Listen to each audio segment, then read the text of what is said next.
Hi അസ്സലാമു അലൈക്കും welcome back. ഇത് നമ്മുടെ റെസിപ്പി അരിപ്പൊടി വെച്ചിട്ട് എളുപ്പത്തിൽ ഉണ്ടാക്കിയെടുക്കാൻ പറ്റുന്ന നെയ്യപ്പത്തിൻ്റെ റെസിപ്പിയാണ്. അരി കുതിർത്ത് അരച്ചുണ്ടാക്കുന്ന അതേ ടേസ്റ്റിൽ വളരെ പെട്ടെന്ന് തന്നെ ഉണ്ടാക്കിയെടുക്കാൻ വേണ്ടി പറ്റും.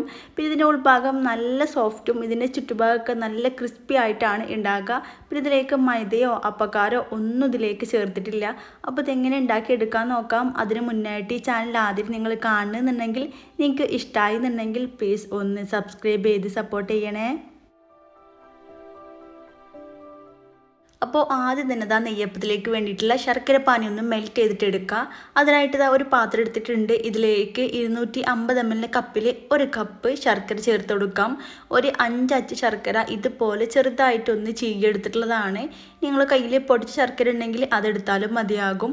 ഇനി ഇതിലേക്ക് ഒരു 1.5 കപ്പ് വെള്ളം കൂടെ ചേർത്ത് കൊടുക്കാം.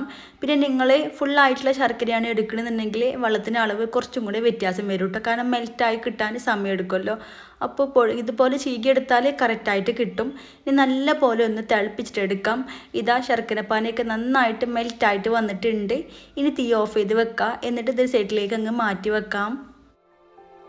ഇനി ഒരു മിക്സിൻ്റെ ജാർ എടുക്കുക. ഇതിലേക്ക് 2 കപ്പ് അരിപ്പൊടി ചേർത്ത് കൊടുക്കാം. ഞാനിവിടെ വറുത്തിട്ടുള്ള അരിപ്പൊടിയാണ് കേട്ടോ എടുത്തിട്ടുള്ളത്. 250 ml കപ്പിൽ 2 കപ്പ് അരിപ്പൊടി. ഇനി ഗ്ലാസ്സിലാണ് അളന്നെടുക്കണമെന്നുണ്ടെങ്കിൽ സെയിം ഗ്ലാസ്സിൽ തന്നെ എല്ലാം അളന്നെടുക്കുക. 2 ഗ്ലാസ് അരിപ്പൊടി എടുക്കുമ്പോൾ 1.5 ഗ്ലാസ് വെള്ളം കൂടെ എടുക്കുക. കൂടെ തന്നെ ഇതിലേക്ക് 2 ടേബിൾ സ്പൂൺ റവയും കൂടെ ചേർത്ത് കൊടുക്കാം. വറുക്കാത്ത റവയാണ് കേട്ടോ എടുത്തിട്ടുള്ളത്.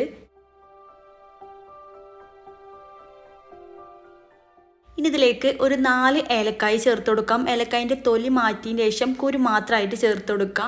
പിന്നെ ജീരകത്തിൻ്റെ ഫ്ലേവർ ഇഷ്ടമാണെങ്കിൽ 1 ടീസ്പൂൺ ചെറിയ ജീരകം കൂടെ ചേർക്കുക. അപ്പോൾ നല്ലൊരു ഫ്ലേവർ ഉണ്ടാകും. ഇനി ഇതിലേക്ക് നേരത്തെ മെൽറ്റ് ചെയ്ത് വെച്ചിട്ടുള്ള ഒരു ശർക്കര പാനി മൊത്തത്തിൽ അങ്ങ് ചേർത്ത് കൊടുക്കാം. പിന്നെ ശർക്കര പാനി ചേർക്കുമ്പോൾ ഒരു മീഡിയം ചൂടുണ്ടായിരിക്കണം. നല്ല തിളച്ച പാടിനെ ചേർത്ത് കൊടുക്കരുത്.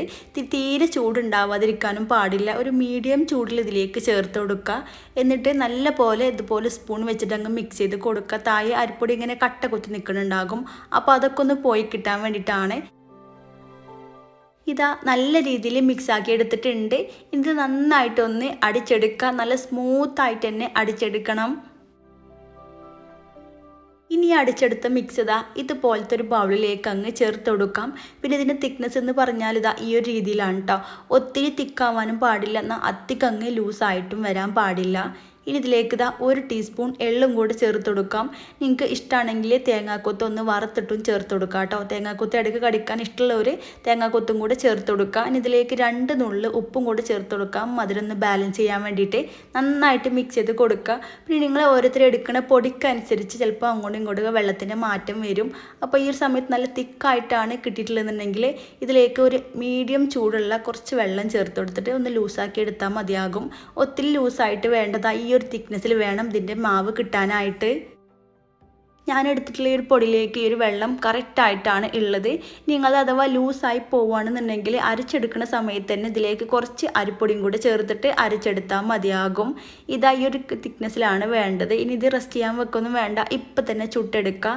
അതിനായിട്ട് എണ്ണ നന്നായിട്ട് ചൂടാകാൻ വെച്ചിട്ടുണ്ട്. പിന്നെ ഒത്തിരി ചൂട് കൂടി പോകരുത്, ഒരു ചെറിയൊരു ചൂട് മാത്രം മതിയാകും. ഏറ്റവും ലോ ഫ്ലെയിമിലേക്ക് ഇട്ട് കൊടുക്കുക. എന്നിട്ട് ഒരു തവി മാവങ്ങ് കോരി ഒഴിക്കാം.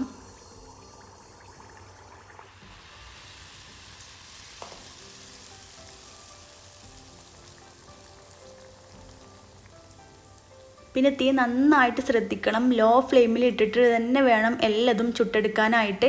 ഫ്ലെയിം കൂട്ടി വെച്ചാൽ ഇത് പൊങ്ങി വരുമ്പോൾ ആ ഒരു മുകൾ ഭാഗം ഇങ്ങനെ പൊട്ടിയിട്ട് വരും കേട്ടോ.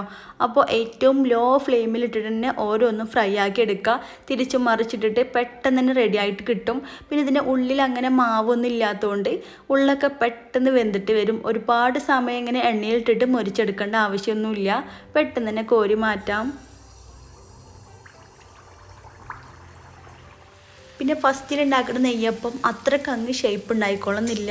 കാരണം തീയിൻ്റെ ആ ഒരു ലെവൽ കറക്റ്റ് ആവാത്തതുകൊണ്ടാണ്. ബാക്കിയുള്ളതൊക്കെ നല്ല അടിപൊളിയായിട്ട് തന്നെ കിട്ടും. തീ ഒന്ന് ലോ ഫ്ലെയിമിൽ ഇട്ടാൽ മാത്രം മതി. അപ്പോൾ എല്ലാവരും ഉണ്ടാക്കി നോക്കുക, നല്ല അടിപൊളിയായിട്ട് കിട്ടും. നെയ്യപ്പൊക്കെ ഇഷ്ടമുള്ളവർ ഇതുപോലെ 5 മിനിറ്റ് കൊണ്ടൊക്കെ പെട്ടെന്ന് ഉണ്ടാക്കിയെടുക്കുക അരിപ്പൊടി ഉണ്ടെങ്കിൽ. അപ്പോൾ എല്ലാവരും ഉണ്ടാക്കി നോക്കുക. അതിൻ്റെ ഉൾഭാഗം കണ്ടില്ലേ, നല്ല പോലെ ആരെടുത്തിട്ടാണ് ഉള്ളത്. എല്ലാവരും ഉണ്ടാക്കി നോക്കുക. നിങ്ങൾക്ക് ഇഷ്ടമായെന്നുണ്ടെങ്കിൽ കമൻറ്റ് അറിയിക്കാൻ മറക്കരുത്. വീഡിയോ ഇഷ്ടമായാൽ ലൈക്ക് ചെയ്യുക, നിങ്ങളെ ഫ്രണ്ട്സിനും ഫാമിലിക്കൊക്കെ ഒന്ന് ഷെയർ ചെയ്ത് കൊടുക്കുക. വീണ്ടും അടിപൊളിയായിട്ടുള്ള റെസിപ്പി ആയിട്ട് കാണാം. താങ്ക്